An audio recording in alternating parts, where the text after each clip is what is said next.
These ancient practices spawned modern nightmares. Exorcism didn't begin with Hollywood horror films or Catholic priests in dark rooms. It started over 4,000 years ago in the dusty temple schools of ancient Mesopotamia, where trained professionals called ashipu battled demons that were considered as real and dangerous as disease or famine. The word exorcism comes from the ancient Greek exorcismos, meaning binding by oath. But long before the Greeks had a word for it, the people of Mesopotamia were already developing elaborate rituals to combat what they saw as a supernatural threat to human existence. In their worldview, any physical or mental misfortune wasn't just bad luck or illness, it was demonic possession, and they had detailed manuals on how to fight back. Around 700 BCE, Mesopotamian scribes compiled a work called maklu, meaning burning, that spanned 9 tablets and contained almost 100 incantations designed to thwart evil magic and drive away malevolent spirits. These weren't simple chants or prayers. They were sophisticated ritual procedures that combined what we would now recognize as elements of medicine, psychology, and theater. The ashipu, or exorcist priest, underwent years of training in temple schools that served as the world's first medical schools, learning not just how to perform exorcisms, but also how to mix healing compounds, practice astrology, and diagnose different types of demonic influence. The most famous demon from this ancient tradition is one you probably recognize, even if you don't know his Mesopotamian name. Pazuzu, the king of wind demons, appeared in written sources around 670 BCE as a terrifying figure with the body of a man, the head of a lion, eagle's talons, 2 pairs of wings, and a scorpion's tail. But here's what makes Pazuzu fascinating from a historical perspective. He wasn't purely evil. In Mesopotamian religion, Pazuzu actually helped humans ward off other demons, particularly the child-killing demoness Lamashtu. Representations of Pazuzu's face served as protective amulets throughout the first millennium BCE. Scholar Stephen Bertman notes with some irony that though short on pizzazz, Pazuzu made it to Hollywood, becoming the only Mesopotamian demon to star in a movie, The Exorcist. But in that 1973 film, Pazuzu's original protective role was completely inverted, transforming him into pure malevolence possessing young Regan McNeil. Exorcism spread across cultures and religions, adapting to different belief systems while maintaining its core purpose of removing unwanted spiritual entities from human hosts. In Judaism, this took the form of dybuk possession, where the wandering soul of a deceased person, typically male, would inhabit a living body, often that of a young woman, on the eve of her wedding.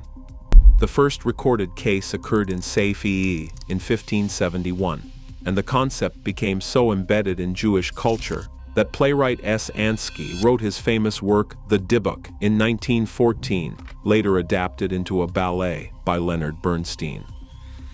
Christianity formalized exorcism around 250 Common Era, when a special class of lower clergy called exorcists was established. The Roman ritual of 1614 remained the Catholic Church's standard procedure for over 350 years, until it was updated in 1999 and again in 2004. But it was one specific case in 1949 that would transform exorcism from an obscure religious practice into a cornerstone of modern horror entertainment. In January 1949, a 14-year-old boy, whose real name was Ronald Edwin Hunkeler, began experiencing what his family believed were supernatural phenomena. The incidents reportedly started after the boy attempted to contact a deceased relative through an Ouija board. What followed was a months-long ordeal that involved multiple Catholic priests, over 20 exorcism attempts, and 48 witnesses. Father E. Albert Hughes was the first priest called to help, but it was only minutes into his attempted exorcism that Ronald became extremely violent, stabbing the priest with a broken bed spring. Hughes required over 100 stitches and never attempted another exorcism. The case was then taken over by Father William S. Bowdern, who assembled a team of 9 priests to perform the rite 30 times over 6 weeks. The details that emerged from this case read like something from a horror novel. During the exorcisms, Ronald reportedly spoke in a low, demonic voice. His bed shook uncontrollably, and the words evil and hell appeared as welts on his body. Even a scientist from the Manhattan Project, Dr. Frank Bubb, was called to investigate. According to later interviews, Dr. Bubb witnessed furniture moving on its own, quickly took notes, and said, "This isn't my territory," before rushing out. On April 18, 1949, the Monday after Easter, the ordeal finally ended. Ronald awoke with seizures, shouting that Satan would always be with him. In a last-ditch effort, the priests placed holy relics, crucifixes, medals, and rosaries on the boy. 7 minutes later, Ronald came out of his trance and simply told them, "He's gone."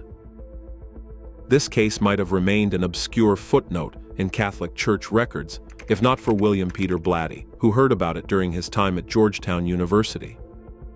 22 years later, Blatty published The Exorcist, transforming Ronald's story into a novel that would sell over 13 million copies. The 1973 film adaptation, directed by William Friedkin, became a cultural phenomenon, grossing over $661 million worldwide and becoming the first horror film nominated for Best Picture. But The Exorcist did more than create a successful film franchise. It fundamentally changed how Western culture viewed demonic possession and exorcism.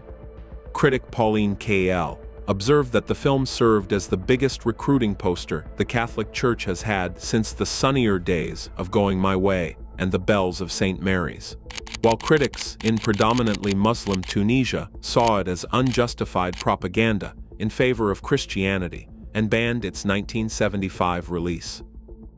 The film's impact on actual religious practice has been profound and measurable.